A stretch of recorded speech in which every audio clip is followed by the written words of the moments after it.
Continuamos con los trabajos que convoca este seminario Diálogos para la Justicia Abierta del Tribunal Electoral del Poder Judicial de la Federación. Muchas gracias por su presencia y vamos directamente a la mesa número 8 de este seminario denominada Participación Ciudadana y Uso de Tecnologías de la Información y la Comunicación.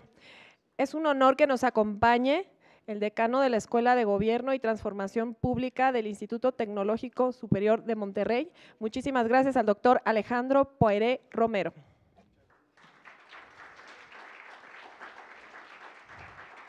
Damos la más amplia bienvenida a la directora de Estrategia en Curo Legal, la licenciada Nicole Bradick.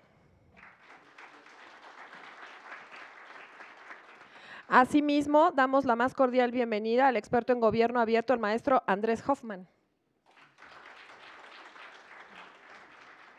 Es un honor y un placer, como siempre, recibir al magistrado de la Sala Superior del Tribunal Electoral del Poder Judicial de la Federación, Reyes Rodríguez Mondragón.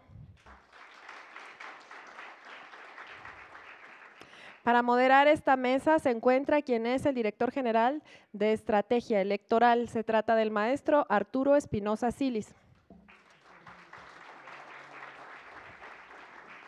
Antes de ceder el uso de la voz a nuestro moderador, me permito dar lectura a una breve semblanza. Arturo Espinosa Silis es licenciado en Derecho por la Universidad Panamericana y maestro en Derecho por la Universidad Nacional Autónoma de México. Es especialista en Justicia Electoral y en Derecho Electoral, estudió argumentación jurídica en Flaxo y análisis político en el CIDE. Es profesor de Derecho Procesal Constitucional en las Facultades de Derecho de la Universidad Nacional Autónoma de México y la Universidad Panamericana. También es profesor de posgrado en el Instituto Tecnológico Autónomo de México, el Instituto de Investigaciones Jurídicas de la UNAM y la Universidad Autónoma de Tlaxcala. Actualmente, como les decía hace un momento, es director de Estrategia Electoral, Laboratorio de Opinión y Reflexión Permanente en temas electorales. Adelante, señor moderador, tiene usted el uso de la voz.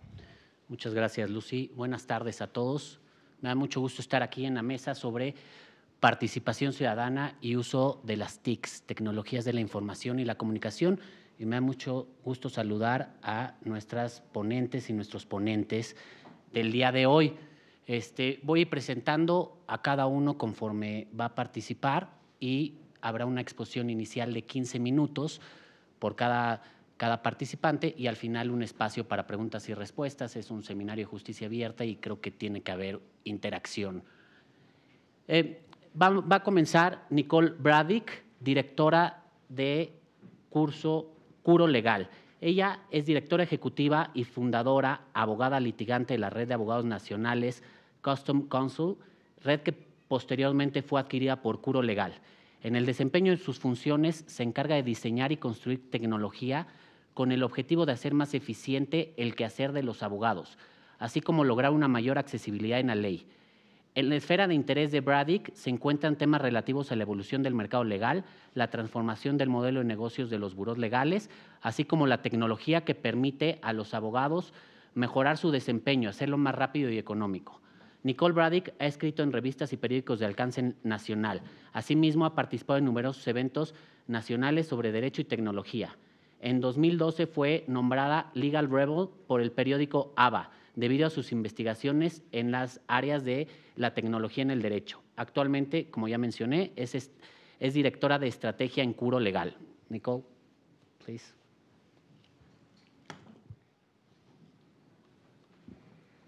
Thank you so much. Muchas gracias. And thank you so much for having me here. It's such an honor to be here to speak to you all.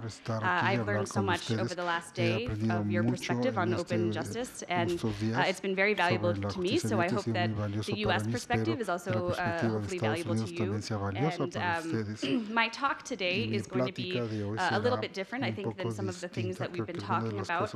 I'm going to focus a bit more broadly on the U.S. experience of how to use technology to make the law more accessible para que la ley sea más to everyday accesible citizens. para los ciudadanos. Va a ser un poco más amplio y espero que sea útil. Y voy a compartir mi información de contacto mi correo electrónico. Me encantaría hablar con ustedes posteriormente. Si les parece interesante mi presentación y quieren seguir hablando conmigo, con mucho gusto. Entonces, mi empresa se llama Puro Legal. Somos un laboratorio de innovación para la industria legal en los Estados Unidos.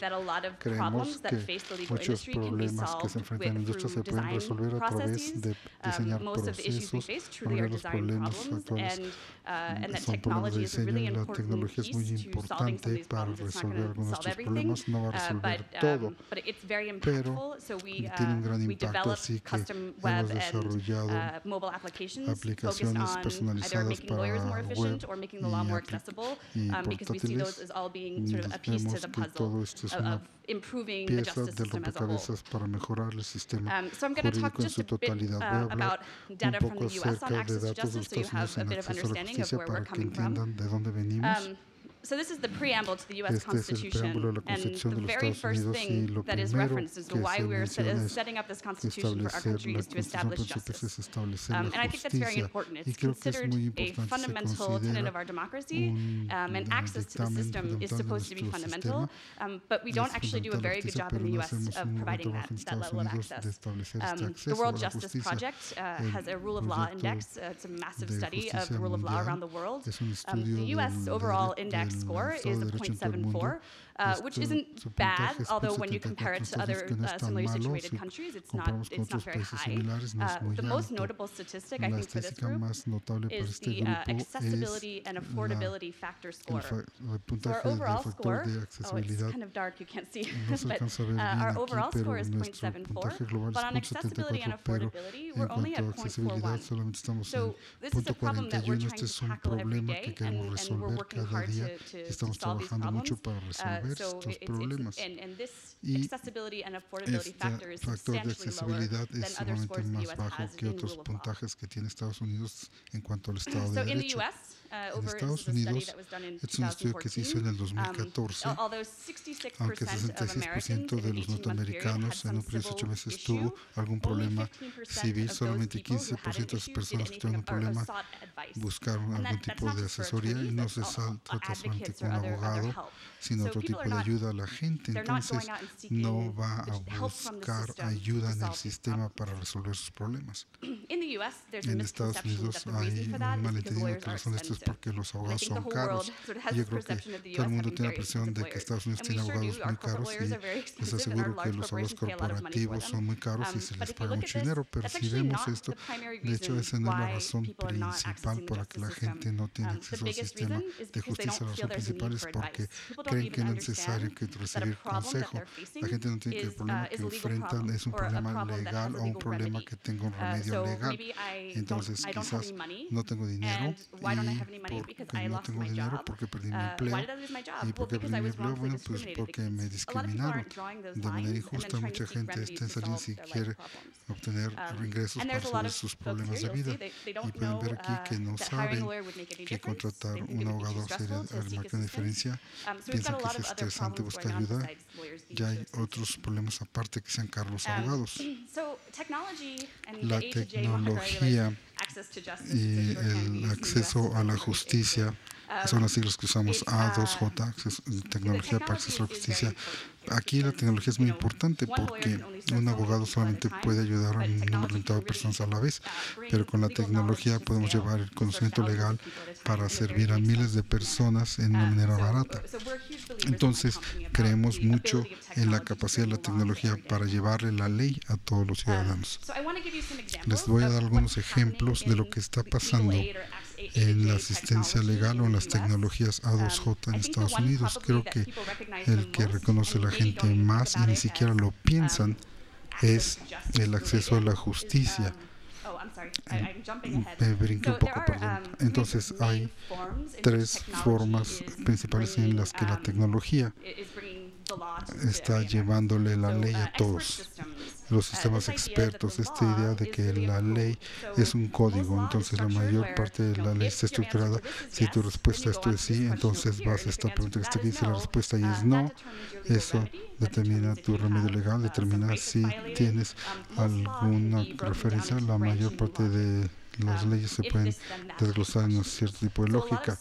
Entonces, mucho software reproduce la actividad que hacen los abogados. Si alguien viene a su oficina, a su despacho, ellos te preguntan acerca de tu vida y aplican sus hechos a una serie de leyes o reglamentos. Hay mucho software que reproduce esto y, de hecho, automatiza mucho del trabajo que hacen los abogados. La automatización documentada es un área enorme para la tecnología legal. Como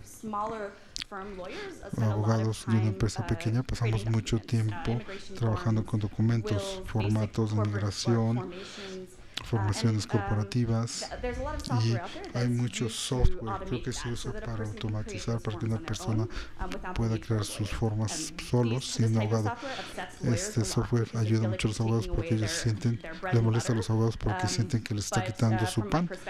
Desde mi perspectiva, es bueno para la justicia global. Los abogados tienen mayor valor que llenar formatos, y entonces si la tecnología lo puede hacer, pues vamos a hacerlo, llevárselo a las masas. Y la nueva que vemos frecuentemente son chatbots. Piensen en alguien que entra en Facebook o que va a una aplicación web y hace preguntas y recibe respuestas para hacer triage en un problema, encontrar una resolución correcta. Estamos recibiendo un gran uso de este sistema. Facebook ofrece plataformas donde es fácil crear chatbots. Hay herramientas que crean los sistemas expertos. Las barrera de entrada es muy baja. Para darles algunos ejemplos, la cuestión legal, LegalZoom es el que conoce mucha gente, es una corporación enorme, pero fueron de los primeros en tomar el sistema experto y automatizarlo por $100. Alguien puede crear este sistema, es muy fabuloso. No hay que pagar miles de dólares, y esto molesta a muchos abogados que son abogados de formación corporativa, pero para la justicia, para hacer que la ley sea accesible, para que alguien pueda obtener su testamento, no tener que ir con un abogado, creo que el impacto es enorme. Este es probablemente el chatbot más famoso allá afuera. Do Not Pay fue uno que tuvo mucha fama mundial por luchar contra las multas en el Reino Unido. Entonces te entrabas a este chatbot, llenabas formas y podías disputar una multa. Y la mayoría de las personas normalmente no van a contratar un abogado para reclamar una multa, y entonces esto es bastante accesible. El mismo desarrollador que estudió en Stanford, de hecho, armó uno que ayudó a los que buscaban asilo en Estados Unidos. Un chatbot los ayudaba, creo, esta app, y hay gente que decía que un chatbot no es tan bueno para manejar algo tan complejo como una solicitud de asilo, pero bueno, es no abogado o tener una tecnología, una plataforma que posiblemente te pueda dar la misma ayuda que un abogado. No se trata de lo que es mejor para la justicia, sino para la justicia y la accesibilidad. Hemos visto muchos también startups en Estados Unidos, startups de tecnología, abogados jóvenes se enfocan en startups. He visto esta que me gusta mucho, ayuda a las organizaciones de apoyo legal, que da casos de pro bono a abogados para que ellos puedan dar sus servicios gratuitamente, y entonces canaliza muchos esos casos y mide el impacto de los esfuerzos pro bono de estos abogados. También hemos visto abogados creando sus propias apps móviles. Este es uno que se llama Unconvicted. Un abogado penal creó esta app para ayudar a alguien a identificar si su historial delictivo puede ayudar a alguien. También es una herramienta muy útil para los abogados de los delincuentes y también ayuda a llevar la ley a la gente en una interfaz muy sencilla, muy fácil de utilizar. Me pidieron que hablara un poco acerca de los proyectos en los que mi compañía está trabajando. Quería resaltar este proyecto. Cuando vieron los datos que mostraron que una de las mayores razones por las que las personas no están contratando abogados es porque ni siquiera saben que tienen un problema legal, nuestro problema de acceso es que la gente no sabe que su problema es un problema jurídico, legal. Entonces estamos creando la contraparte al sistema de salud. Por ejemplo, cada año vas al médico, revisan tus problemas, ven si tienen problemas que ni siquiera sabes que tienes y aplican un remedio. Estamos creando una aplicación que va a ayudar a la gente a resolver problemas en su vida.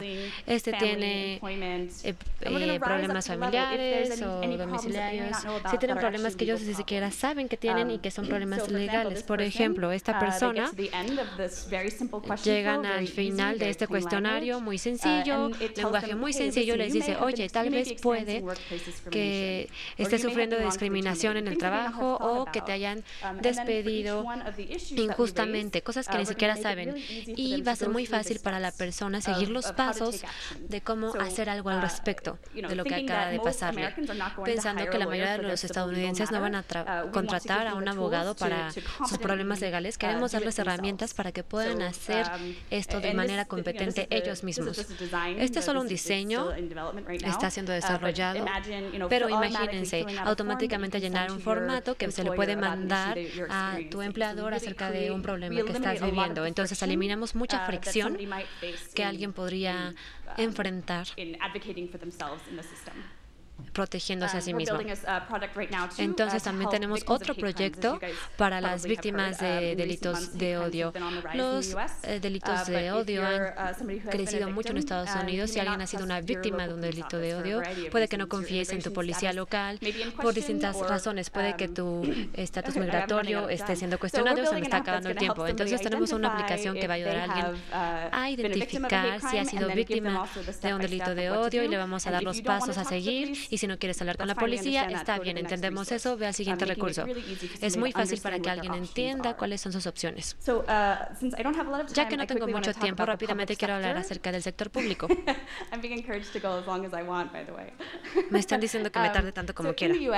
En Estados Unidos tenemos la Corporación de Servicios Legales. Es una organización con fondos federales que da fondos a las organizaciones de servicios legales para los estadounidenses de bajos ingresos, pero una de las cosas importantes que hacen es dar tecnología y subsidios a organizaciones legales para que creen estas tecnologías que están ayudando a tener mayor acceso.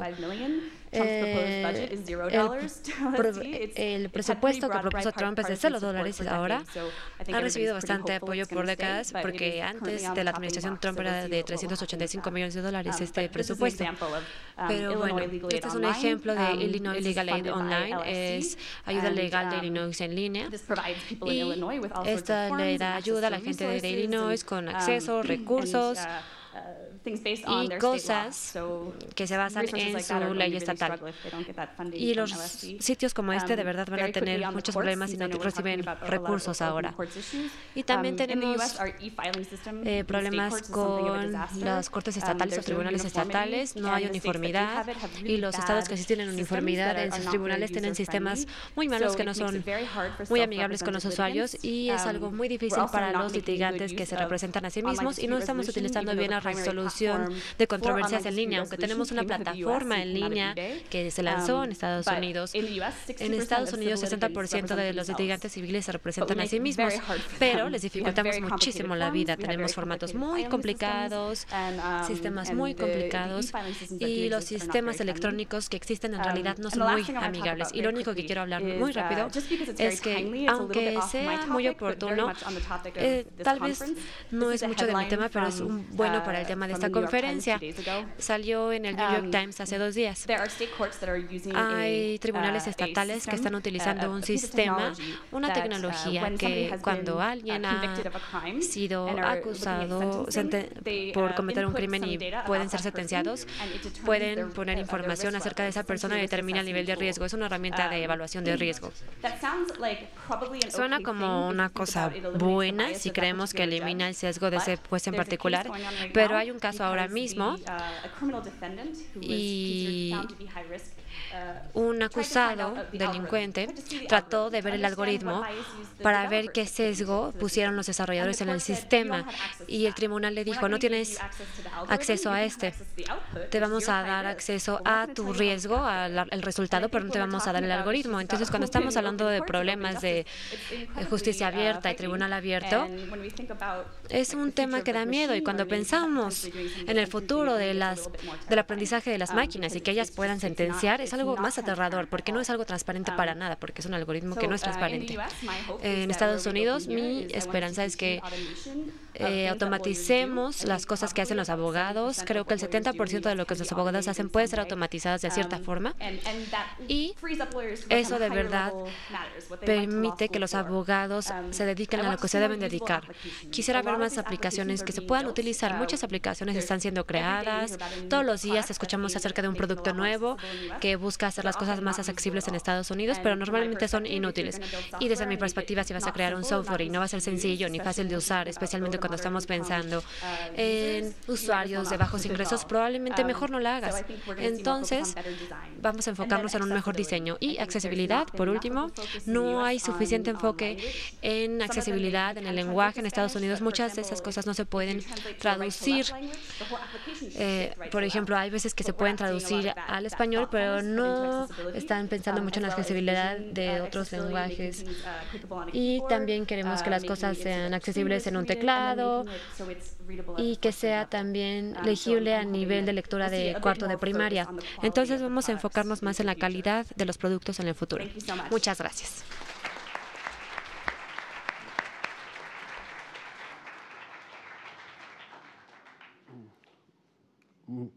Thank you, Nicole. Muchas gracias. Muy interesante el uso de la tecnología para acceder a la justicia, para acercar la justicia a las personas. A continuación, le voy a dar el uso de la palabra al doctor Alejandro Poiré, quien desde septiembre de 2016 es decano de la Escuela de Ciencias Sociales y Gobierno en el Tecnológico de Monterrey. Anteriormente se desempeñó como decano de la Escuela de Gobierno y Transformación Pública de 2013 a 2016. Es doctor y maestro en Ciencia Política por la Universidad de Harvard y licenciado en Ciencia Política por el ITAM. Ha sido profesor de la Escuela de Gobierno John F. Kennedy de Harvard, profesor investigador visitante en el Hoover Institution de Stanford, profesor y jefe de Departamento de Ciencia Política del ITAM, y ha cumplido estancias en el MIT y la Universidad de California en San Diego. En cuanto a su práctica docente, actualmente imparte el curso de Elección Pública e Instituciones Políticas Comparadas y junto con Jesús Silva Gerson Márquez, de Ética en el Ejercicio del Liderazgo Público. Ha sido también consultor internacional en Excelencia Gubernamental, Migración y Seguridad. En el Servicio Público ha sido funcionario en la Autoridad Electoral Federal de México, asesor en el INEGI y en el gobierno del presidente Felipe Calderón. Fungió, entre otros cargos, como secretario de Gobernación, secretario del Consejo de Seguridad Nacional y vocero de la Estrategia de Seguridad. Adelante, doctor Poiré. Muchas gracias. Quiero iniciar agradeciendo al Tribunal Electoral del Poder Judicial de la Federación y particularmente al magistrado Reyes Rodríguez la invitación a este foro de justicia abierta. Realmente es notable que sea en este espacio en donde estemos hablando de temas que auténticamente son de frontera para la aplicación del derecho, para el acceso de los ciudadanos al derecho y para la modernización en alguna medida de la relación entre los ciudadanos y el poder a partir ni más ni menos que de un órgano jurisdiccional en materia electoral. Y quizás no es novedoso porque en alguna medida ha sido el ámbito electoral uno de las fuentes más importantes de innovación y de transformación en nuestra forma de ver el entorno jurídico en nuestro país. Voy a hacer una reflexión un poquito general respecto a el reto que enfrentamos en una perspectiva de apertura y de transparencia en materia de acceso a la justicia o de la justicia en general, por un lado, y por otro lado, lanzar un par de ejemplos puntuales que creo que nos van a mostrar los extraordinarios retos que todavía tenemos por delante, particularmente cuando vemos ejemplos tan notables como los que nos acaban de mostrar Nicole en esta primera parte de este panel.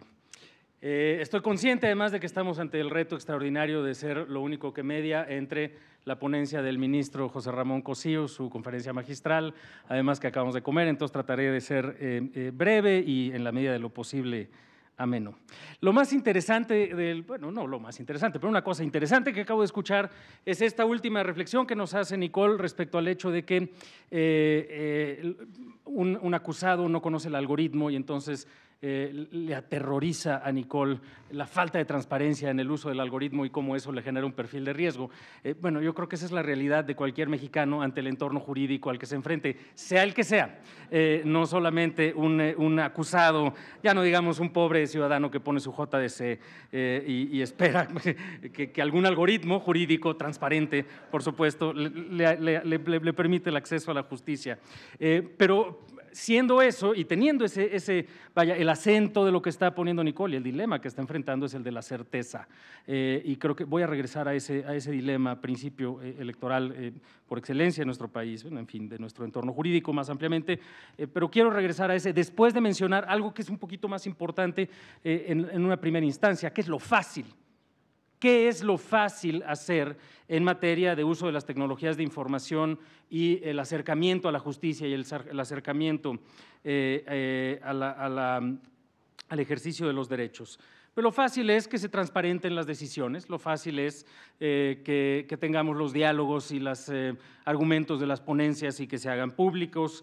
Lo fácil probablemente también es la sistematización de los argumentos que se están llevando a cabo no solamente en las sentencias o en la jurisprudencia, sino de manera más amplia en todos los argumentos que se hacen en cada uno de los organismos públicos locales electorales y también, por supuesto, en el seno del Consejo General y también en la Junta General Ejecutiva y en las distintas salas del tribunal, y la sistematización de esa información, un paso más allá de lo que ya se hace ahorita, que es juntar la información en las sentencias en un sitio que funciona muy bien desde hace muchos años, del propio Tribunal Electoral del Poder Judicial de la Federación. Lo fácil, aunque todavía nos falta, es la integración de bases de datos, lo fácil es la georreferenciación de esas bases de datos, lo fácil es la vinculación de esas bases de datos con todo lo que está haciendo INEGI, la apertura de esas bases de datos a montones de emprendedores sociales y hackers cívicos y emprendedores públicos que están desde distintas instancias tratando de generar inteligencia para acercarse al proceso electoral. Lo fácil es incluso también, creo yo, lo que ya nos muestra Nicole, no porque sea trivial, sino porque ya se está haciendo en otros lugares del mundo, que es la robotización o la automatización de la información disponible o incluso de la presentación de recursos ante la autoridad. Es decir, ¿por qué no los cientos de JDCs que se están haciendo todo el tiempo se pudieran hacer con bots o con chats como los que nos está presentando? Todo eso está muy bien. Sin embargo, todo eso, siendo pertinente, siendo relevante y siendo todavía algo que no tenemos, creo que va a ser insuficiente para alcanzar una meta que creo que es la que se busca en el último de los casos con esta iniciativa de mayor apertura y mayor transparencia y mayor cercanía y uso de las tecnologías de información, que es la legitimación del ejercicio jurídico, la legitimación en el último de los casos del poder estatal. Esa es la pregunta, creo yo. ¿Cómo logramos que estas tecnologías de información, paralelamente a que hacen que estos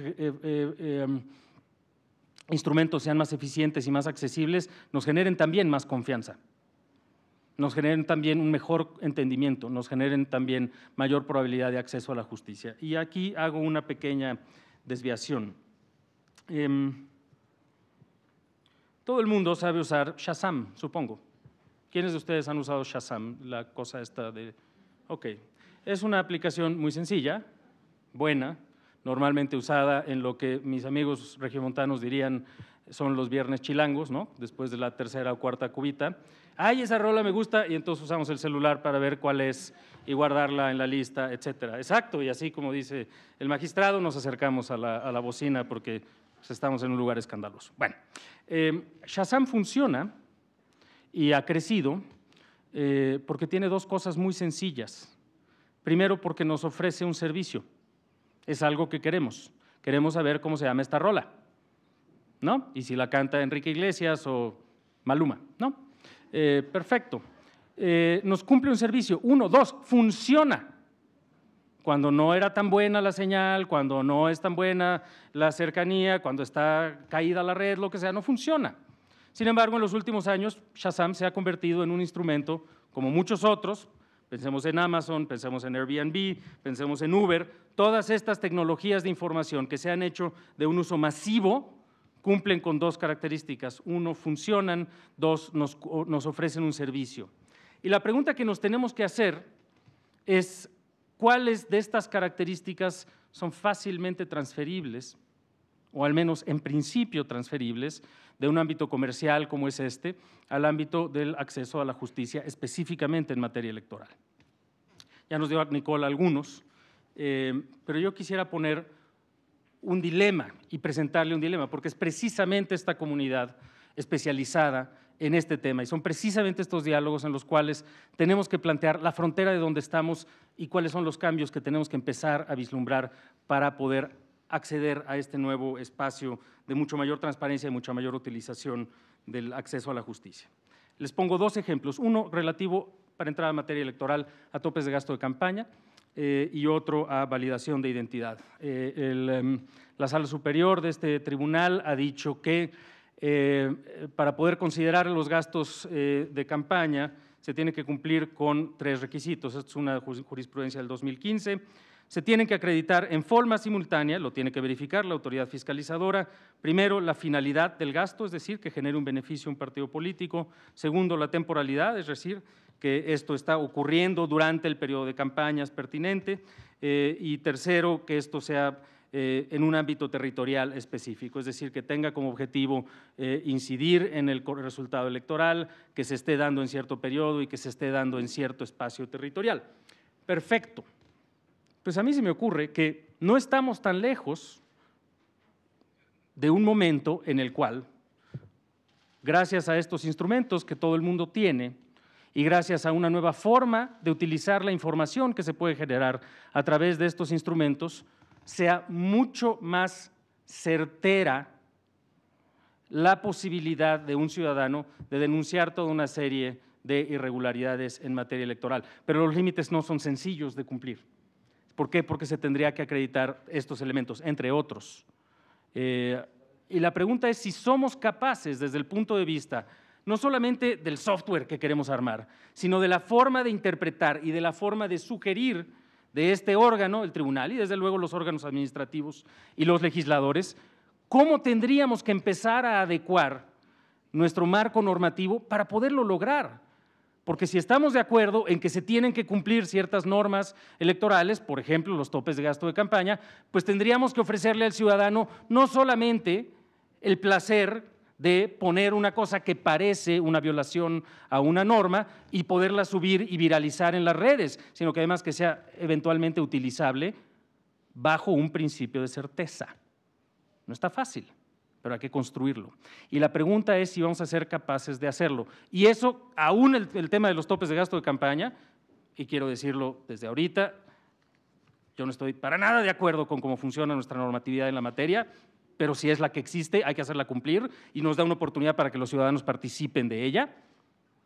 Si en ese tema de topes de gasto de campaña no es sencillo, déjenme ponerles uno un poquito más sencillo, en principio, que es el que se refiere a la certificación de identidad, por ejemplo, para candidaturas independientes, para iniciativas ciudadanas, etcétera. Yo participé muy activamente en la iniciativa de ley 3 de 3. Para participar en esa iniciativa de ley 3 de 3, pues teníamos que rellenar formatitos prehechos por la autoridad electoral, en donde se tenía que rellenar cada uno de los cuadritos. Cuando, por santo Dios, para utilizar cualquiera de estas aplicaciones de las que les estoy hablando, Uber, entre otras, o el cine, por el que utilizamos aquí, basta con sacarle una fotografía a nuestra tarjeta de crédito. ¿Por qué no sacarle una fotografía a nuestra credencial para votar? ¿Y por qué no encontrar mecanismos que nos permitan garantizar la certeza de que eso se está utilizando debidamente y en esa medida permitir que las tecnologías de información sí sean ese puente entre el ciudadano y la autoridad. No solamente para el caso de quien quiere presentar un JDC, sino para todos aquellos ciudadanos que quieren acercarse a la vida pública. Y por supuesto que eso probablemente implicaría modificación a los criterios jurisprudenciales que se están emitiendo o incluso a los criterios normativos. Pero si esas recomendaciones y esas ideas no salen de un foro como este, me pregunto entonces de dónde saldrán. Muchas gracias.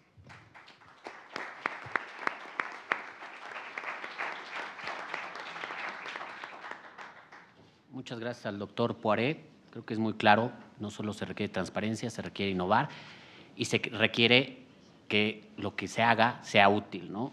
Y hay mucho que hacer en temas electorales. Daré a continuación el maestro Andrés Hoffman, le daré el uso de la palabra. Él es experto en diseño y ejecución de planes y programas asociados a gobierno digital, gobierno y datos abiertos, transparencia, innovación y gestión pública, así como de la gobernabilidad de estas iniciativas. Es conferencista, escritor y editor. Fue subdirector de la revista Nexos y coordinador del programa de televisión Zona Abierta. Fundó y dirigió la plataforma Política Digital. También fue asesor en la coordinación de la Estrategia Digital Nacional y en la Dirección de Innovación y Desarrollo Tecnológico en el IMSS, así como en el INEE, donde atendió temas relacionados con gobierno y datos abiertos.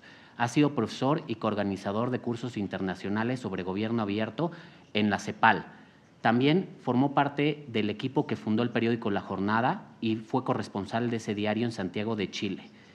Cuenta con una maestría en comunicación por parte de la Universidad Iberoamericana, estudios en posgrado en Antropología Social en la UNAM y una licenciatura en Antropología y Letras y en Literatura Española por la Universidad de las Américas en Puebla. Adelante, maestro Andrés Hoffman. Muchas gracias. Quiero partir por dar las gracias al magistrado Reyes y al Instituto, al Tribunal Electoral por la invitación. Me honra mucho y de nuevo, pues, 1.000.000 de gracias. Para los que hemos estado aquí 2 días, ha habido una especie de tsunami, por llamarlo de algún modo, de información, de información respecto al tema de justicia abierta muy grande. Ha habido mucha información de todo tipo.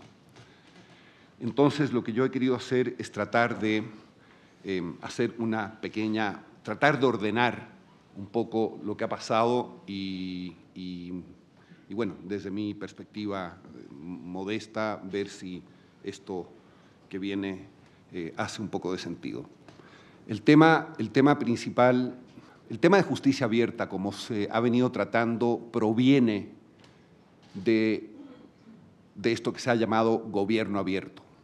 Y el gobierno abierto, que ahora se habla ya de Estado abierto, se habla de Parlamento abierto, se habla de justicia abierta, etcétera, pero proviene de una… Quisiera ver la presentación. Ahí está. ¿Cómo le hago? Pues para el otro lado. Esa. Quiero partir entonces con esta explicación mínima que consiste en lo siguiente. ¿En qué consiste una institución abierta?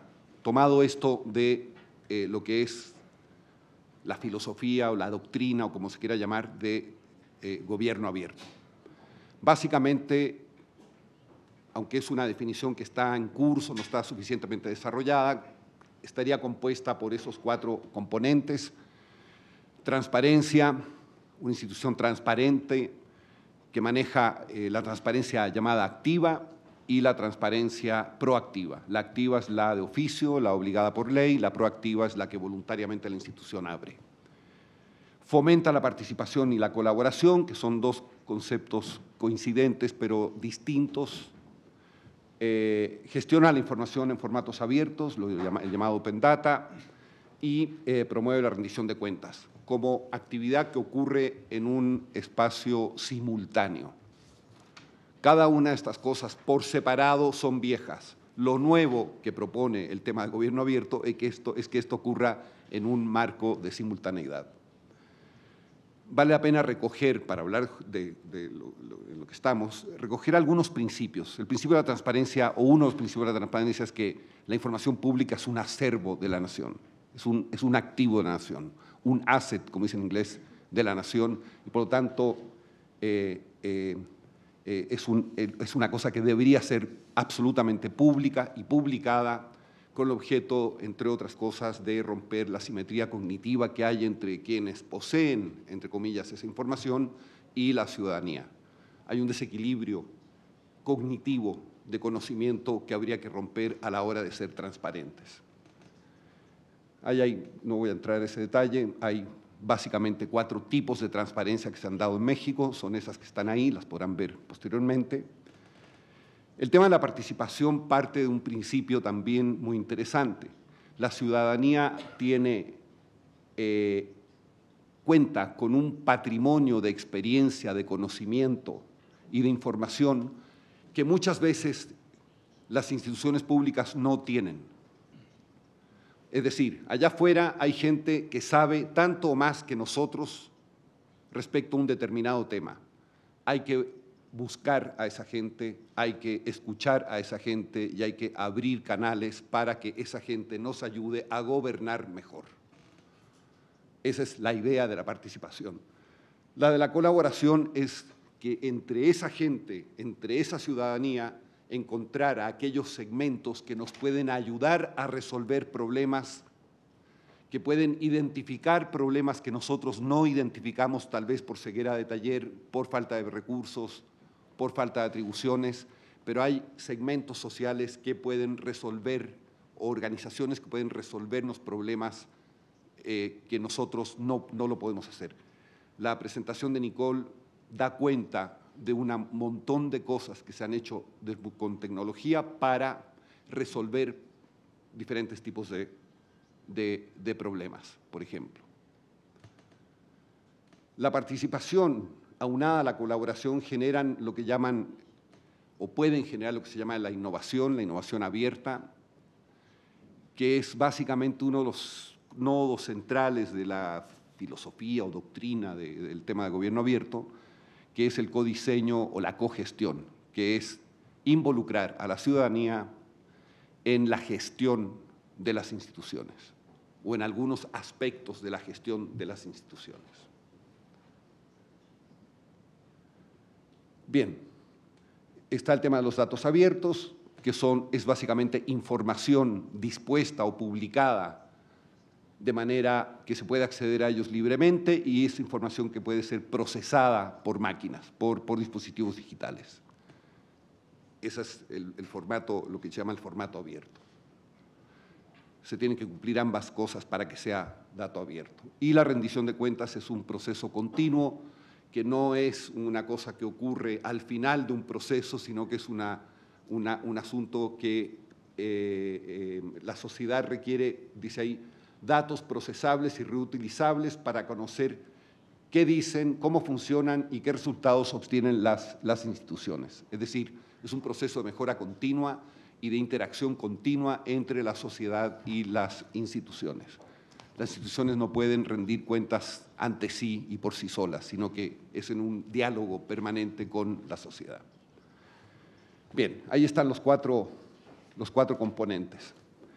Pero ahora estamos hablando de digamos, es como el origen de toda esta historia, con esos 4 componentes. Hay discusiones teóricas respecto a este tema. Hay gente que dice que el gobierno abierto es una doctrina de gestión, hay otros que dicen que es su filosofía, los cientistas políticos le están entrando a estudiarlo. En fin, hay una discusión, es una cosa muy joven, pero ahí va. Pero aquí estamos hablando de otra cosa. No estamos hablando de gobierno abierto, tampoco estamos hablando de Estado abierto, estamos hablando del Poder Judicial. Bueno, el título de estas jornadas se llama Justicia Abierta.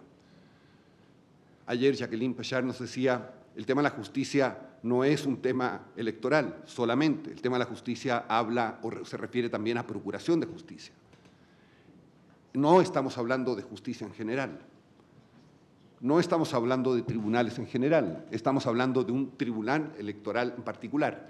Y un tribunal electoral en particular tiene especificidades que no tiene un parlamento y que no tiene el Poder Ejecutivo. ¿Cuáles son esas especificidades de un tribunal electoral a diferencia de lo demás? Y en esa medida, pues ya vamos cerrando el embudo, por decirlo así, desde esta doctrina de gobierno abierto para tratar de identificar puntualmente de qué se trata un tribunal electoral abierto, que es donde estamos. Yo he identificado, sin ser experto en temas judiciales, sin ser, en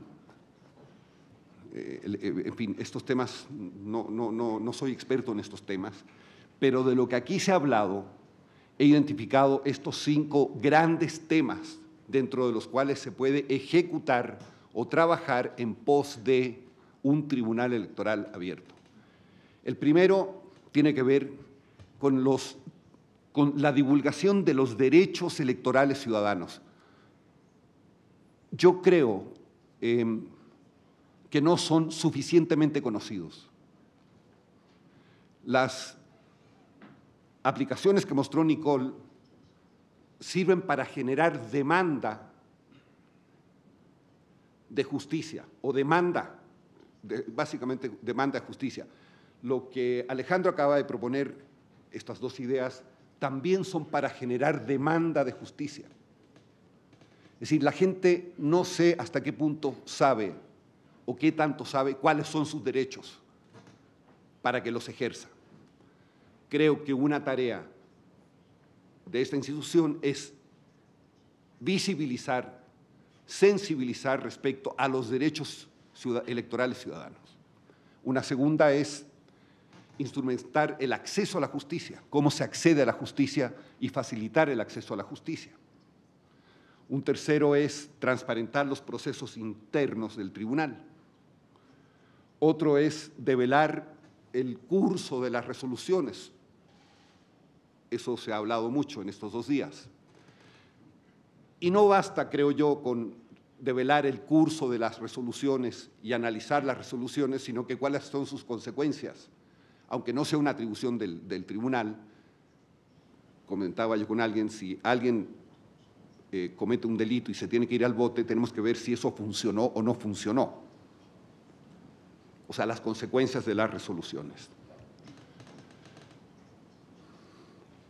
¿Cómo sería un tribunal electoral abierto?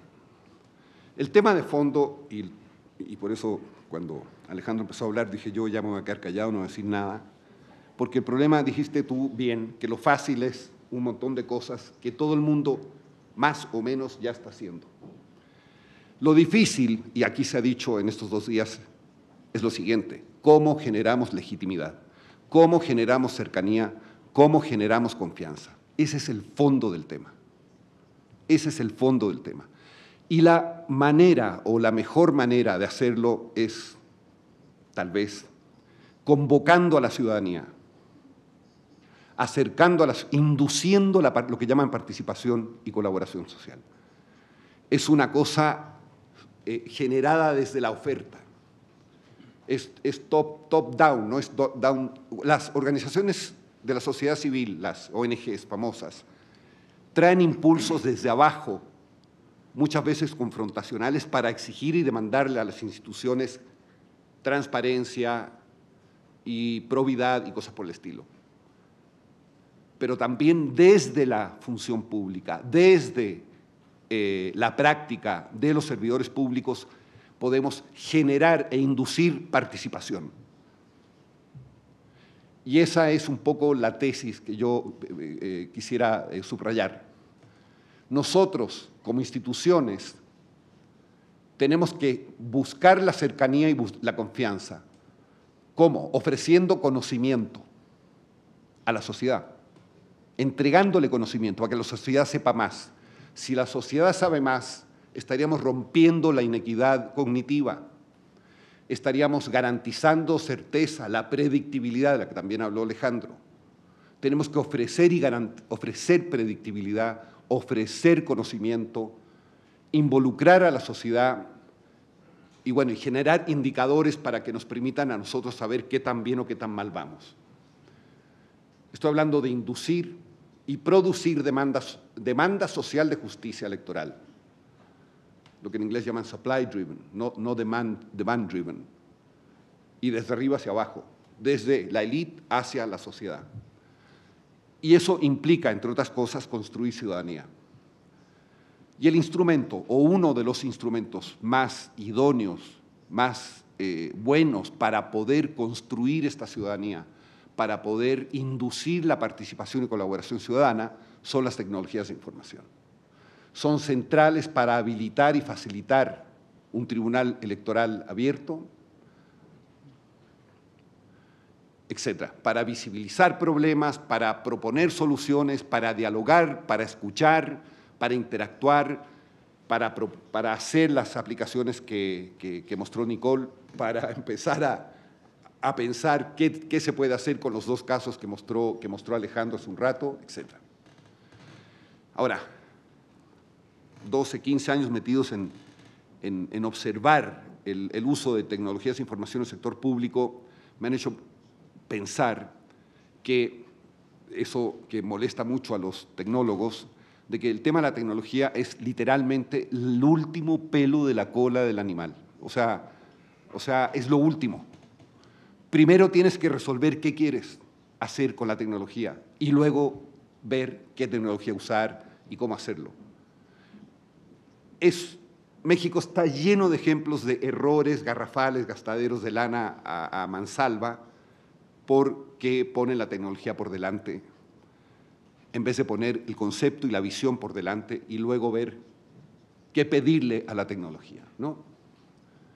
La queremos para que la sociedad sepa más de nosotros, queremos que la sociedad confíe en nosotros, queremos que la sociedad nos quiera. Es decir, queremos pegarle a la sociedad por el lado emotivo. Y porque queremos acercarnos a la ciudadanía. Bueno, esos son los grandes dilemas que la tecnología puede ayudarnos a resolver. Aquí se ha hablado de miles de ideas, Nicole presentó un montón, Alejandro propuso un par, pero llevamos 2 días escuchando acciones concretas y puntuales. Yo nada más quiero contar una cosa muy emergente que está dándose en algunos lugares, que es el storytelling, es decir, narrativas digitales, es decir, contar cómo fue el discurrir de una deliberación de un magistrado para llegar a una resolución, pero narrado como si fuera una historia. Videos, entrevista al señor magistrado, entrevista al demandante, entrevista a o sea, videos, fotos, narrativa, una cosa multimedia y súper entretenida de mirar en 10 minutos para que todos nos enteremos cómo le hizo el señor Reyes para llegar a tal o cual resolución. Es una más. Y finalmente, ¿de qué se trata toda esta historia? De generar confianzas, cercanías con la ciudadanía, de generar un tribunal electoral abierto con esas 4 cosas, pero sobre todo empezar a mirar qué se requiere para que este tribunal tenga suficiente capacidad institucional para poder instrumentar la apertura bajo el concepto que más o menos aquí se estuvo hablando. Muchas gracias.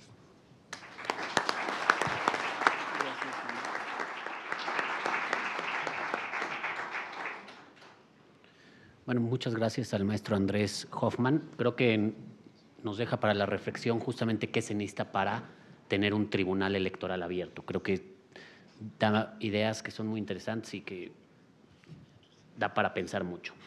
Ahora presento al magistrado Reyes Rodríguez Mondragón. Aunque imagino que todos aquí ya lo deben de conocer, voy a leer una breve reseña curricular. Es licenciado en Derecho por el ITAM, realizó estudios de posgrado en el CIDE y en el Instituto Internacional de Sociología Jurídica. Es autor de diversos artículos y publicaciones académicas y ha sido profesor en distintas instituciones. Dirigió la licenciatura en Derecho del CIDE. Ha ocupado distintos cargos en los 3 poderes públicos, así como en órganos autónomos. Como magistrado electoral, tanto en la Sala Regional Monterrey y actualmente en la Sala Superior, ha trabajado por una justicia abierta a partir de impulsar e implementar un nuevo modelo de sentencias ciudadanas, convencido que las raíces fundamentales del ejercicio público se encuentran en la cultura legal y en las instituciones de la democracia. Magistrado, adelante, por favor. Gracias, Arturo. Buenas tardes. En primer lugar, quiero darles y reconocer a todo el público que nos ha seguido durante 2 días a través de Internet y aquí presentes, y efectivamente han sobrevivido al tsunami de información e ideas innovadoras que todas y todos han presentado. Difícil, doctor Poiré, es hablar después de ustedes 3 y antes de la conferencia magistral del doctor Cosío, ¿verdad? Y no sé a quién se le ocurrió ponerme aquí en esta situación. A veces yo mismo me pongo en estos problemas, ¿verdad? Pero, y además, normalmente cuando uno va a hacer una presentación, y todos los libros de TED Talk recomiendan que no hay que tomarse mucho tiempo con la introducción y hacer muchos agradecimientos, pero inclusive voy a poner más difícil mi exposición y sí me voy a tomar el tiempo para hacer algunos breves, generales y amplios agradecimientos. En primer lugar, quiero decir que este foro, este seminario, estas discusiones son posibles porque a lo largo de 20 años, desde 1996 que se crea el Tribunal Electoral, los y las magistradas que lo han integrado y quienes actualmente estamos, y sobre todo quienes nos anteceden, sentaron las bases de la transparencia en este tribunal. Construyeron, sí, los procesos, las estructuras, pero también las herramientas tecnológicas con las que hoy contamos, y le dieron una visión al Tribunal Electoral para responder a contextos de transición democrática que planteaban retos difíciles y en los que se tenía que innovar no solo en la toma de decisiones, sino en la construcción institucional. Así que el reconocimiento y el agradecimiento a todos los magistrados y las magistradas que han pasado por este tribunal, porque ellos han hecho posible que hoy estemos discutiendo, como decía Alejandro, un tema de vanguardia, de frontera. En segundo lugar, quiero decir que este seminario es el resultado precisamente de la aplicación de una justicia abierta o de los principios de justicia abierta, y ello es gracias a todas las áreas que trabajan en este tribunal.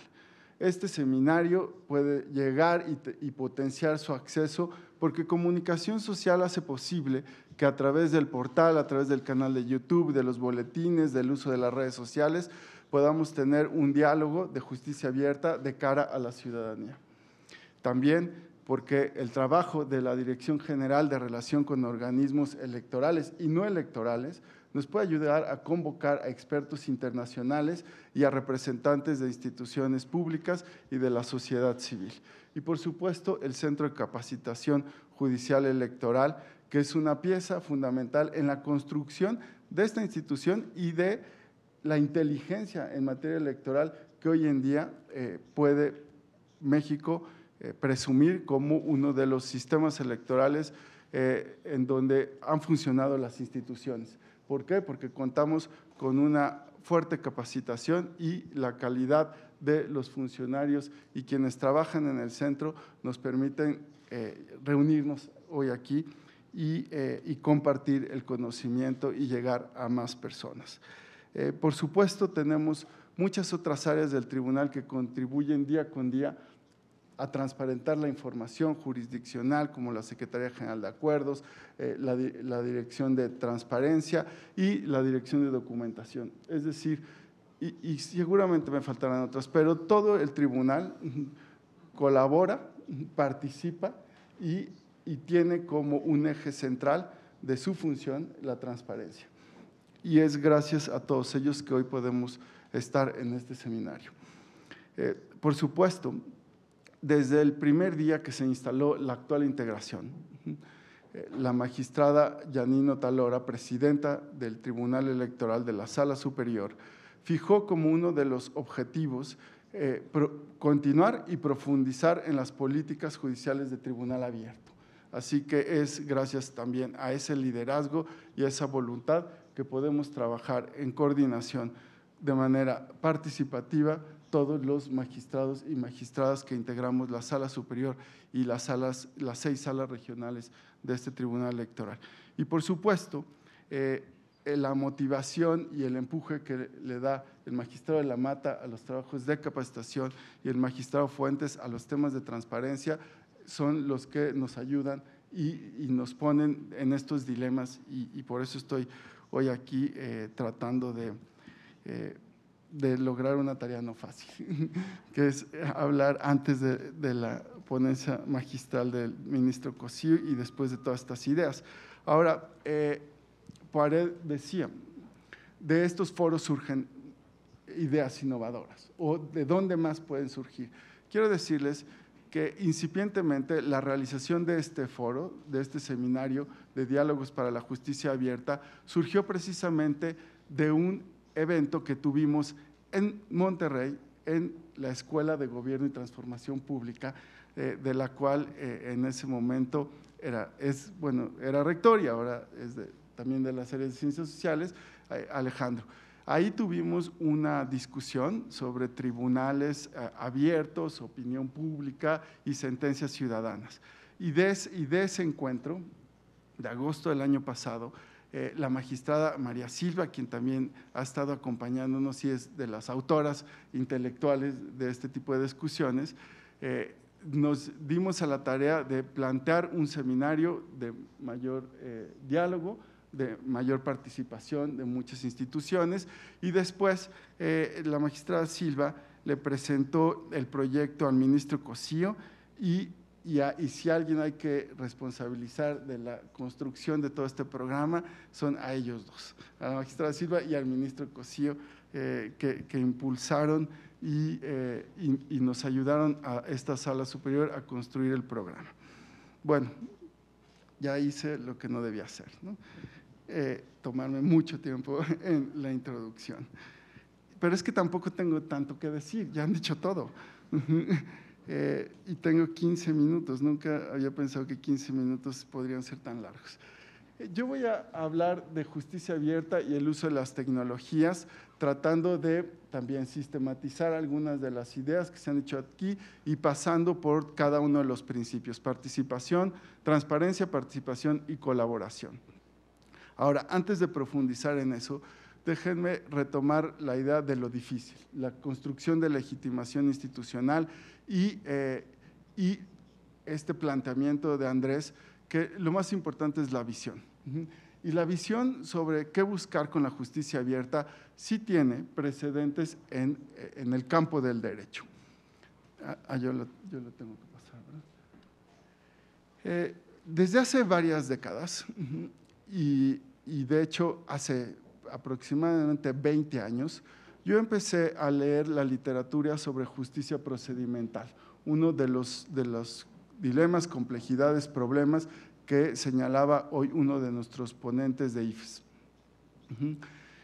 Y al mismo tiempo participé, era mi primer trabajo como abogado del sector público, en el desarrollo de un sistema en la Procuraduría Agraria, y que queríamos poner un proceso sobre conciliación, arbitraje y todo el asesoramiento que dan los abogados agrarios en el país en un sistema, automatizar. Ya existía el Sistema Único de Información, lo perfeccionamos. Y nosotros, yo como asesor del procurador agrario, nos planteábamos que uno de los objetivos de este sistema tenía que ser hacia el interior, pensando en la administración o el gobierno de la institución y facilitar la toma de decisiones, el seguimiento y saber qué estaba pasando en cada rincón agrario del país. Sin embargo, nos dimos cuenta que al incluir ciertos procesos como de arbitraje y conciliación y poder dar seguimiento, esto también iba a generar datos o indicadores de qué tanto estaba dándosele voz, participación a los sujetos beneficiarios del sector agrario. Después, también en la Secretaría de la Reforma Agraria me tocó iniciar el desarrollo de un sistema para que el secretario pudiera imaginar el volumen de cargas de trabajo de la dirección jurídica, proyectarlo y además preocupado por todas las indemnizaciones que se generan derivados de los conflictos agrarios, sobre todo de expropiación indebida, poder proyectar en el presupuesto público lo que podría ser una sanción o la consecuencia de un litigio. Ahí, una vez más, el dilema y el uso de las tecnologías se planteaba desde una visión interna. ¿Qué es lo que propone la justicia abierta y por qué es una discusión distinta y además nos puede servir como guía para los retos de esta democracia en la era digital?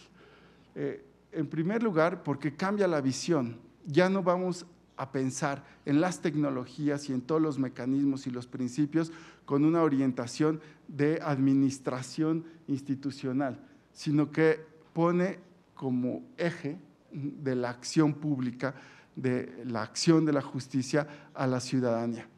Y a los usuarios, por supuesto, que son quienes resienten de inmediato el quehacer institucional. Ahora, ¿y qué es lo que queremos lograr? Bueno, la perspectiva de justicia procedimental nos plantea objetivos que van muy orientados en esta dirección de construir y alcanzar lo difícil.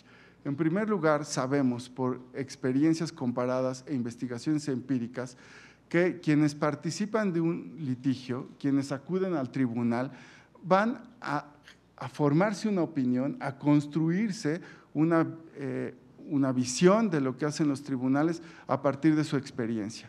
Y si su experiencia es de aquella parte que recibe un trato digno, que es escuchada, que realmente se siente que pertenece, to belong, ¿no?, al proceso, es decir, que puede incidir en él a través, claro, de los mecanismos formales y que esto va a tener en principio una valoración, eso ya genera una experiencia muy distinta de quien acude a los tribunales. Y es una gran diferencia en términos de opinión pública respecto de quienes no acuden a los tribunales. Ahora, a partir de este trato en donde se le da voz, se les hace sentir parte y se les respeta por igual a las partes en el trato y en sus argumentos, estaríamos generando, o es lo que sostiene esta perspectiva, una percepción y una experiencia de procesos justos. Supone que además las leyes se aplican de manera imparcial y que el actuar de los árbitros no va a ser ni sesgado, pero tampoco que el trato que le dan a los argumentos desde la sentencia o a la hora de escucharlos en audiencias no genera un desbalance o una percepción de que el tribunal inclina la balanza hacia uno de los intereses en litigio. Con ello, lo que sostiene la justicia procedimental es que se va a incrementar la probabilidad de que el resultado sea aceptado, independientemente si es favorable o desfavorable a quien acude a un litigio. Y eso porque es importante desde el punto de vista de la construcción de una sociedad democrática y de instituciones que buscan permanecer y consolidarse hacia el futuro. Porque dicen los estudios empíricos que la experiencia que tienen la ciudadanía en el derecho, en la justicia, y esto no se reduce solo a tribunales, y por eso el título de este seminario es Justicia Abierta, porque precisamente no queríamos acotarlo a el actuar de los tribunales, no se llama tribunal abierto, sino que pensamos que la cultura legal externa, es decir, la opinión pública que tiene expectativas y tiene una valoración sobre el quehacer de los operadores del derecho, va más allá de los tribunales. Ahora, ¿cuál es el beneficio y en dónde está la conexión con lo difícil? Que las personas que tienen una experiencia con tribunales, policías o cualquier entidad pública que aplica la ley, genera comportamientos. Y esos comportamientos tienen un impacto en la vida cotidiana, en la relación con tus vecinos, en el quehacer de cada una de tus interacciones sociales. Y trasciende esto a la confianza pública. Y hay entonces un círculo virtuoso de confianza institucional y confianza pública. Y eso es un motor, un detonante, un acelerador del desarrollo. Por eso el seminario se llama Justicia Abierta y esa, creo, es la visión que queremos construir.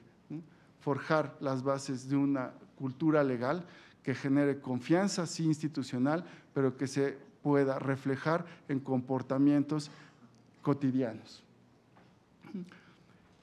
Si a la justicia procedimental le sumamos las ventajas de la tecnología, que ya ha sido ampliamente expuesta, tenemos beneficios comunes y beneficios que pueden medirse y traducirse en principio, en el acercamiento, el cumplimiento de principios que están en la Constitución o en las leyes. Entre ellos tenemos que se vuelve mucho más expedita la administración de justicia cuando facilitamos a los usuarios acudir directamente a través de un portal, de una página, a la información o el íter, el camino que se está desarrollando de cada uno de sus procesos y no los obligamos a acudir directamente a los tribunales. Esto amplía el acceso a la justicia, no solo nos permite cumplir con el principio de acceso efectivo, sino que realmente los tiempos que toma a las personas darle seguimiento a lo que está pasando con su asunto en un tribunal, sí se vuelve expedito más allá de el promedio de resolución de casos que en el Tribunal Electoral, por cierto, es bastante óptimo. Ayer mencionaba Felipe que 15 días es más o menos el promedio y la constante. Ahora, también uno de los beneficios es que se puede diferenciar entre el acceso exclusivo para quienes son parte de un juicio a través de darles una única clave y que así puedan consultar todos los trámites, pero también puede llegar a toda la ciudadanía, y voy a poner otros ejemplos, de accesos abiertos, en donde la naturaleza del procedimiento no excluye el acceso a cierta información. Ahora, una justicia moderna es una justicia eficiente, independientemente de si se use o no tecnología. Y digo tecnología desde esta concepción de software, hardware, no. Si usamos buenas metodologías, es muy probable, y buenos procesos, si están bien diseñados los procesos, si están las estructuras y posteriormente acudimos a las herramientas tecnológicas, porque yo coincido también con lo que decía Andrés, que la tecnología va al último, vamos a hacer a un tribunal eficiente. Y un tribunal eficiente y moderno no es aquel que usa necesariamente las tecnologías de punta, sino aquel que imparte de manera efectiva el servicio de administración de justicia. Y por último, otro de los beneficios es que tendremos una justicia sustentable, no solo porque se reduce el consumo de papel, sino también porque al sistematizar procesos, datos, lo que generamos es memoria institucional. Permitimos la creación de bases de datos que son muy necesarias para el análisis de la actividad cotidiana, pero sobre todo para diseñar políticas judiciales, ya sea de corto y de largo plazo. Además de que utilizamos de mejor manera la inteligencia de la ciudadanía y de otros expertos de la academia. Ahora, una vez que ya les dije cuál puede ser una de las visiones, quiero enfatizar que las tecnologías son un medio y que la justicia abierta, también entendida como este modelo de gobernanza y con los principios de transparencia, participación y coordinación, hay que verlos como un medio para llegar a ese fin de una justicia justa. La tecnología es transversal a cada uno de los principios y en adelante pondré ejemplos de cómo puede exponenciarse la transparencia, facilitarse la participación o crear mecanismos de co-creación colaborativa realmente útiles y sobre todo que llegan a muchas personas. Y para ello voy a presentar algunos ejemplos que no necesariamente están dentro del ámbito del derecho. Algunos sí y otros inclusive ya fueron comentados hoy por la mañana en la mesa de experiencias comparadas. Yo no opté por presentar ejemplos de México o del Tribunal Electoral porque sabía que lo iban a hacer muchos otros y porque el objetivo de esta presentación es poder ver otras experiencias, compararlas y generar ideas para ver, atendiendo a nuestros contextos, qué puede tener viabilidad y qué no. En Argentina, mi equipo de trabajo que me ayuda a hacer este tipo de presentaciones encontró esta plataforma de derecho fácil. Y debe ser fácil porque inclusive varias de ellas ni son abogadas y lo pudieron entender muy bien.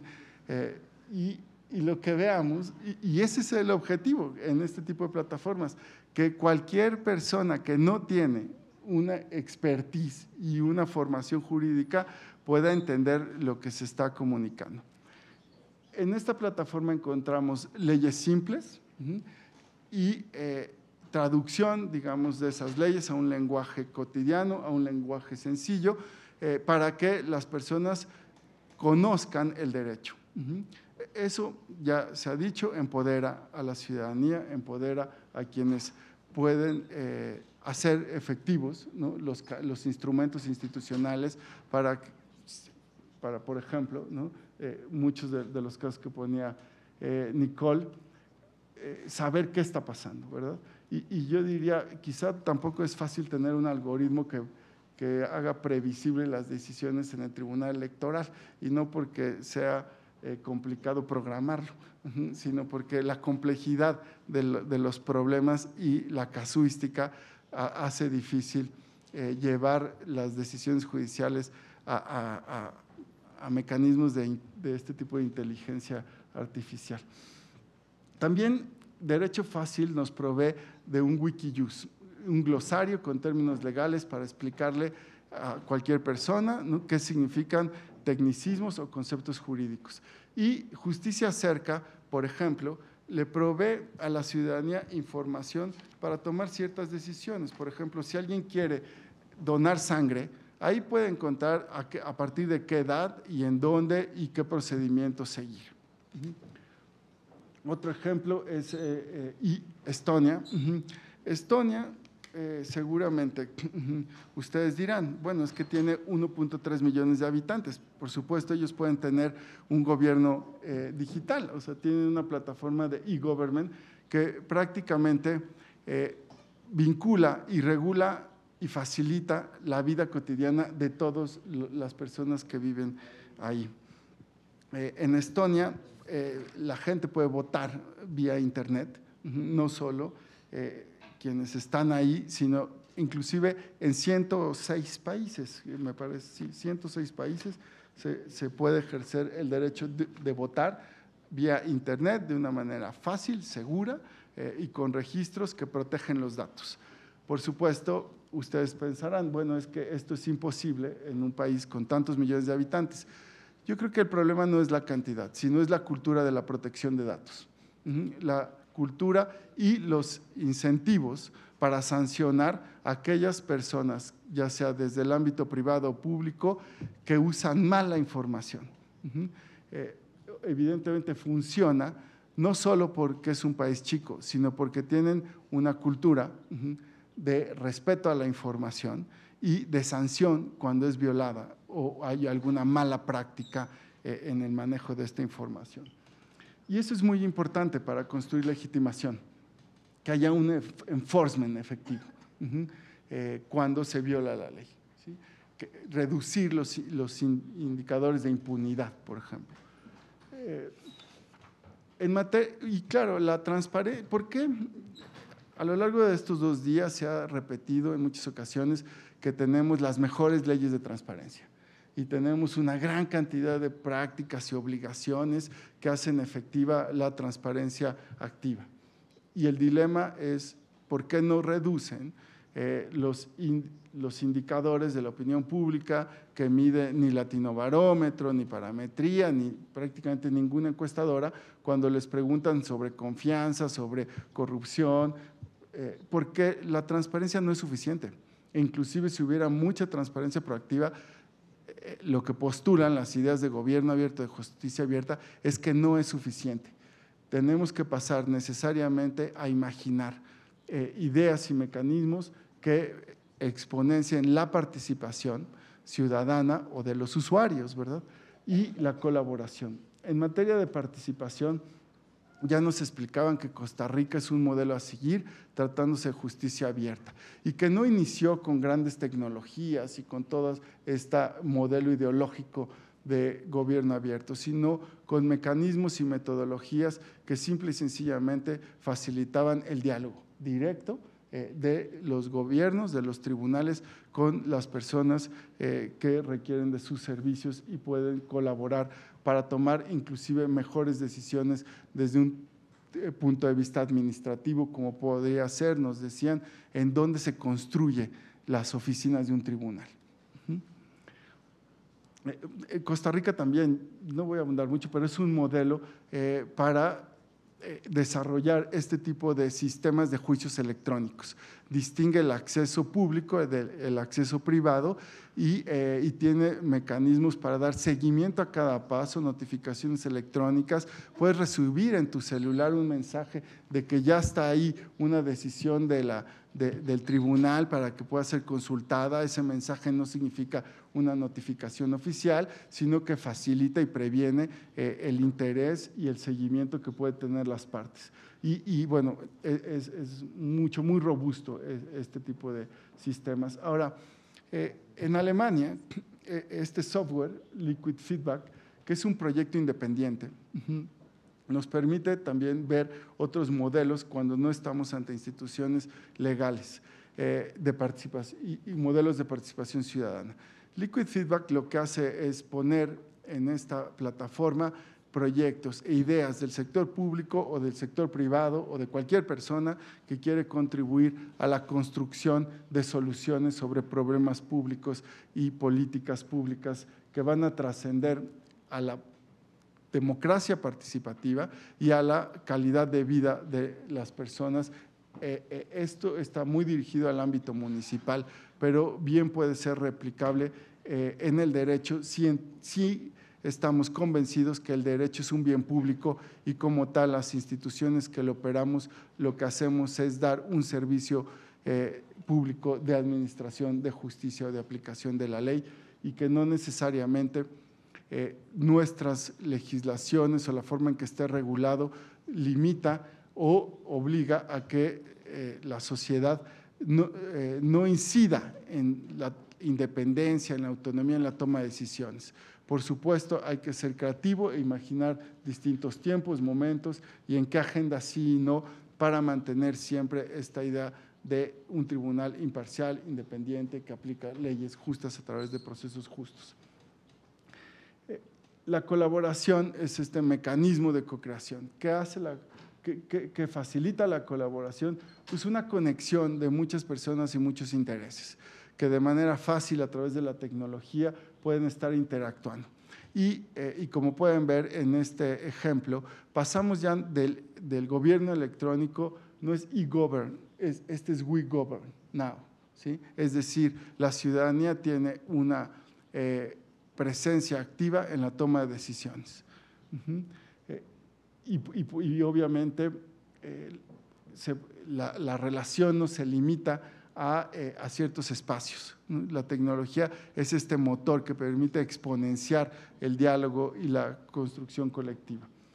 En Estados Unidos hay un software que se llama Judge It, la versión 2, y es un programa que se desarrolló precisamente a partir de la opinión de expertos, de académicos que conocen de distritación electoral, de geografía electoral y los efectos que puede tener en el sistema electoral, es decir, la correlación que hay entre el diseño de mapas de distritos electorales y si este diseño está sesgado para favorecer a un partido o no.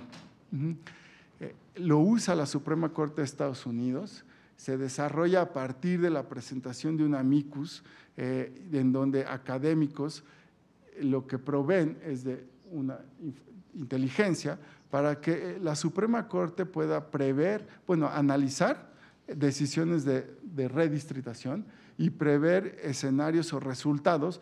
Obviamente esto sí tiene un desarrollo de estadística, algoritmos y muy complejo que yo no podría explicar, pero que seguramente me sería muy útil tener para saber lo que hace el Instituto Nacional Electoral en términos de la relación entre geografía y traducción en escaños y si esto está alterando o no los equilibrios entre los participantes.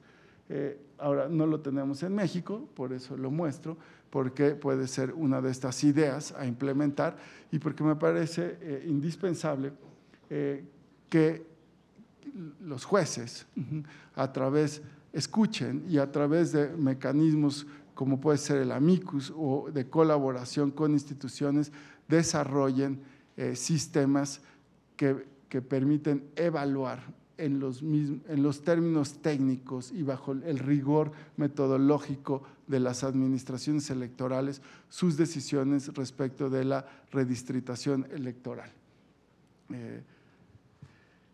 Bueno, creo que si yo no los he convencido de la…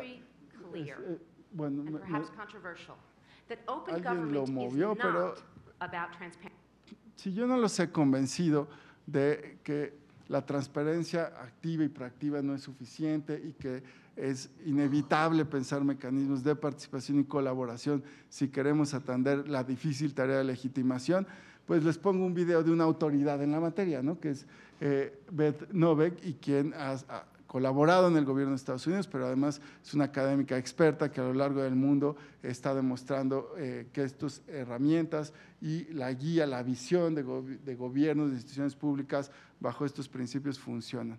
Ahora sí, le pueden dar play, por favor. Let me be very clear, and perhaps controversial, that open government is not about transparent government. Simply throwing data over the transom doesn't change how government works. It doesn't get anybody to do anything with that data to change lives, to solve problems, and it doesn't change government. What it does is it creates an adversarial relationship between civil society and government over the control and ownership of information. And transparency by itself is not reducing the flow of money into politics, and arguably it's not even producing accountability as well as it might if we took the next step of combining participation and collaboration with transparency to transform how we work. La justicia abierta realmente a lo que nos obliga es a cambiar nuestra orientación en la toma de decisiones. Es pensar en la sociedad, en los usuarios, en la ciudadanía. Y el trabajo conjunto, ¿no? Instituciones, sociedad, es indispensable y además todos vamos a ganar. Ese es digamos, el beneficio o la nobleza de esto, que todos ganamos, haciendo efectivos los principios con las tecnologías adecuadas. Muy probablemente vamos a lograr acercarnos al reto que planteaban en esta mesa y que ha salido en todas prácticamente durante estos 2 días, que es incrementar la confianza de las instituciones que operan el derecho y, si es posible, además trascender a tejer una confianza pública, a construir ciudadanía y pensar en el largo plazo. Esto ya sería digamos, algo ideal, ¿no? Ahora, en resumen, en conclusión, tenemos que transparentar procesos, datos y sentencias. No es suficiente con enfocarnos en solo uno de estos elementos. Además, los tribunales, a través de estas nuevas tecnologías, podemos comunicar más y mejor, ¿sí? y lograr una relación de comunicación sustantiva con nuestros clientes y eficaz. ¿Y por qué es muy importante lo de eficaz? Para combatir estos fenómenos de la posverdad, la mentira o como le quieran llamar. El derecho es una herramienta para que la ciudadanía tome decisiones y los tribunales estamos obligados a formar la opinión pública a través de facilitar el acceso a nuestras decisiones y generar un debate y motivar e incentivar a la opinión pública, ya sea los medios de comunicación o la academia, para que contraste la información que está recibiendo desde muchos puntos, ¿sí? Y con ello realmente estamos facilitando la construcción de una cultura legal democrática que es elemento indispensable para el desarrollo. Muchas gracias a todas y todos por su atención.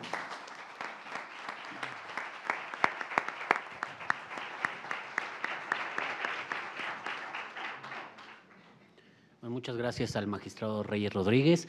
Creo que muy dinámica, muy clara su exposición.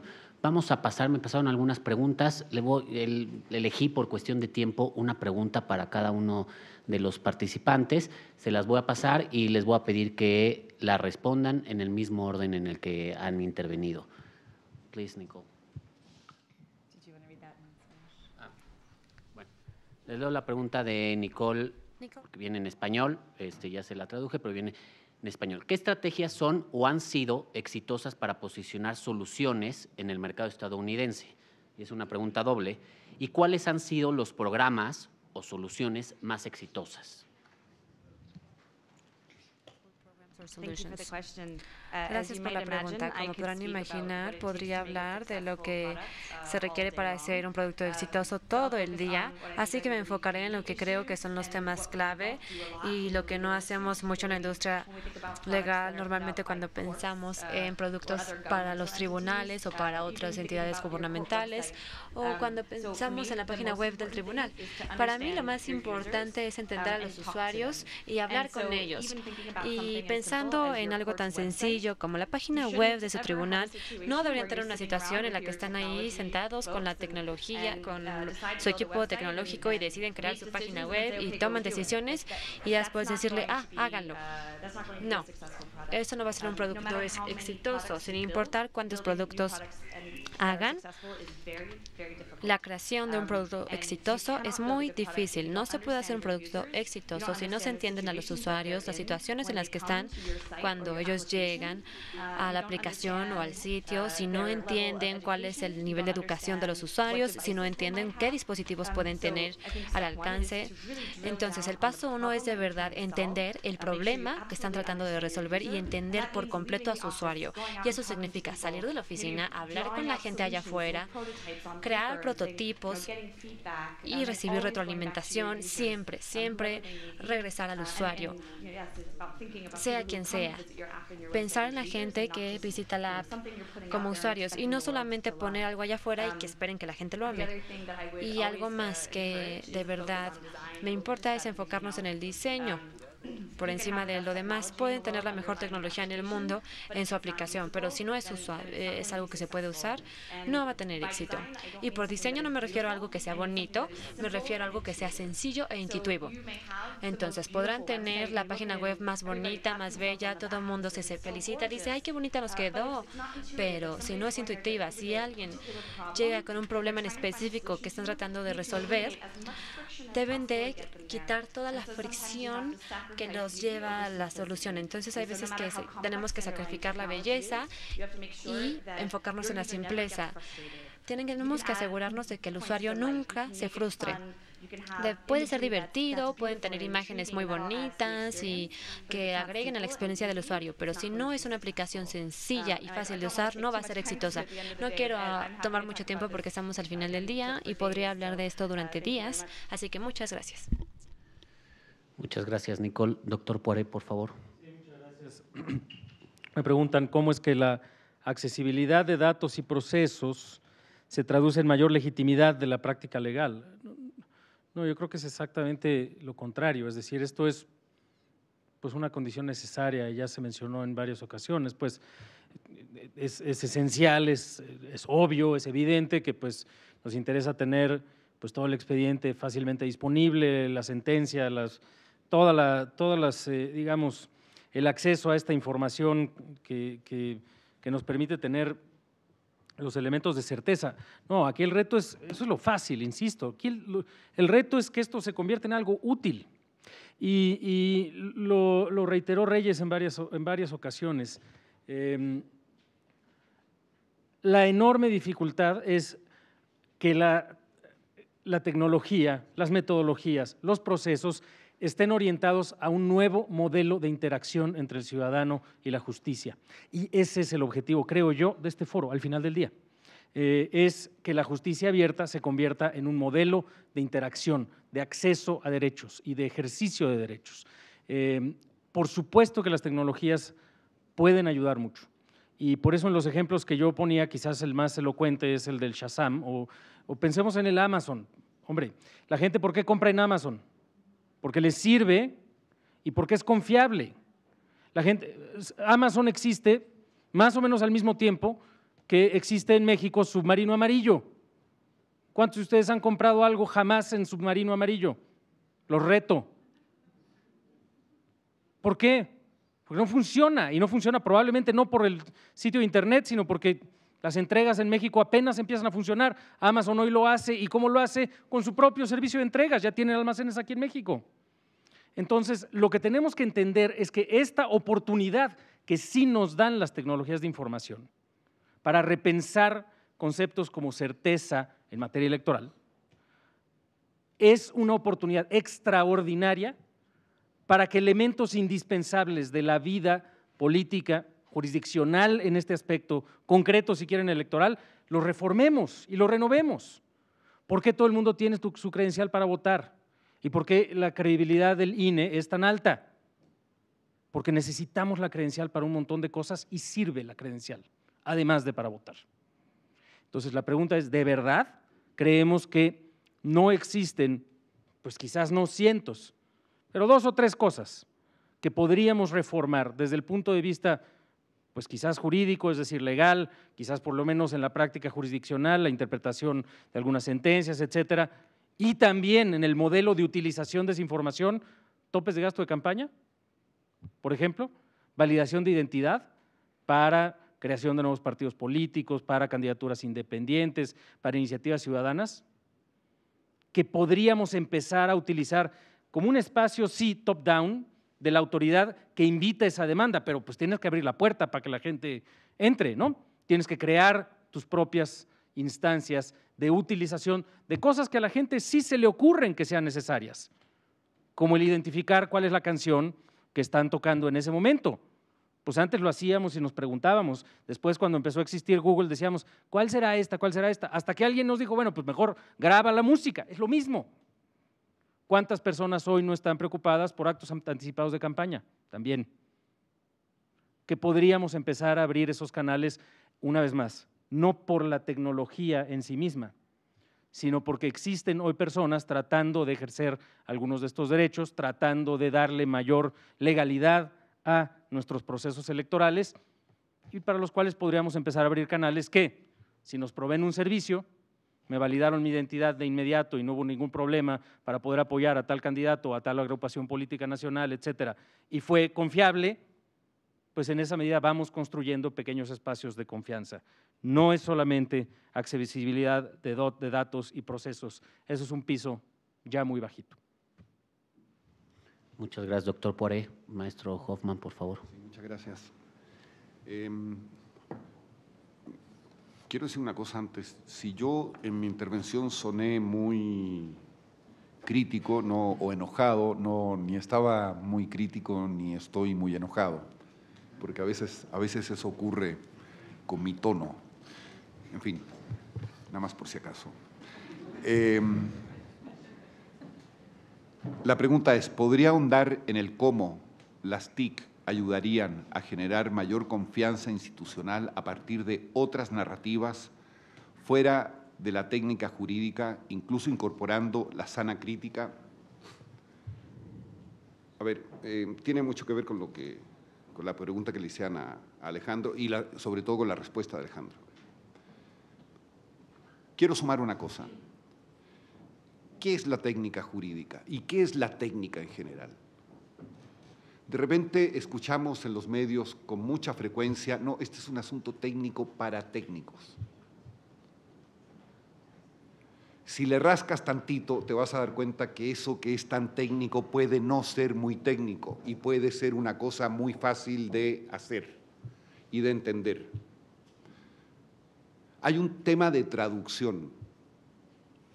Los abogados se han encargado históricamente de volverse ininteligibles y ahora les está empezando a caer el 20 de que tienen que empezar a, especialmente los que están trabajando en el ámbito gubernamental, de que tienen que volverse comprensibles. Que bueno, las matemáticas eran una cosa y la física y la química eran para mí o para muchos una cosa complicadísima. Es muy fácil si la enseñas de otra manera, no tiene nada de técnico si la explicas de otro modo. Hay una zona técnica para técnicos que es mucho más chica de la que nos la quieren vender ahorita. Las tecnologías de información son un instrumento ideal, poderosísimo y muy robusto para desmitificar, para ir tumbando un montonal de cosas que supuestamente son muy técnicas y que ya son de acceso a público. Cualquiera las entiende, cualquiera las usa, cualquiera, en fin, no son tan técnicas como solían decir. Entonces, a la hora de hacer justicia abierta o tribunales, eso lo podemos discutir todavía un poco más, tribunales electorales abiertos, a la hora de hacer eso, ¿de qué se trata? De destecnificar todo lo que está pasando con la justicia, de destecnificar todo lo que está pasando con los tribunales. Lo más posible, de contar lo que está pasando a la hora de la transparencia, contarlo de tal manera de que no sea complicado y de que sea muy atractivo y de que sea muy fácil de comprender, porque de esa manera la gente va a mostrar interés. De esa manera vamos a estar induciendo el interés, vamos a estar induciendo sensibilidades, vamos a estar llamando la atención, vamos a estar provocando esa otra parte de la justicia abierta que es la participación. Entonces, la transparencia hecha de tal modo que sea no técnica, muy amistosa, muy emotiva en la medida de lo posible y de muy fácil acceso, convoca el interés, convoca sensibilidades y por lo tanto conduce o ayuda a que haya cada vez más participación. Y al conjugar transparencia más participación ciudadana, estaríamos ya haciendo la modificación de la institución. La institución estaría ya empezando a gestionar sus asuntos de otro modo, porque está con la participación y no solamente con la transparencia. Como decía muy bien el pedacito de video que mostraste de la Novic. Gracias. Muchas gracias. Sí, finalmente, Antonio Márquez me pregunta que de cara a las elecciones de 2017 y 2018, ¿qué pasos tiene contemplado el Tribunal Electoral para ganar mayor legitimidad a la institución frente a la ciudadanía? O sea, otra tarea difícil. Ahora, yo sería, la verdad, muy pretencioso si quisiera dar una respuesta puntual a esto, así que voy a evitarlo. Y siempre está la tentación de ser pretencioso, pero hay poco tiempo. Entonces, simplemente voy a decir, creo que lo que tenemos que hacer es identificar acciones responsivas y estratégicas, es decir, atender las demandas sociales de la ciudadanía, de nuestros usuarios, y hacerlo de manera estratégica, que con unas cuantas modificaciones, transformaciones, esto pueda realmente traducirse en una apertura de calidad y de legalidad democrática para que el proceso electoral 17-18 cumpla, como desde hace varios años, con una elección con certeza, legalidad y transparencia. Bueno, muchísimas gracias. Gracias a todos los participantes, a Nicole, al doctor Poiré, al maestro Hoffman y al magistrado Reyes Rodríguez, y muchas gracias a ustedes. Nos esperamos para la conferencia del ministro José Ramón Cosío. Muchas gracias.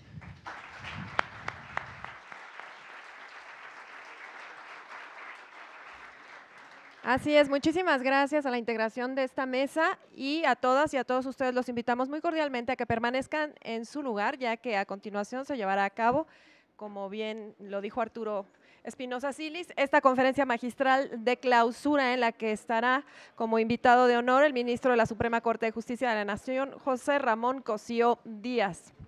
Muchas gracias.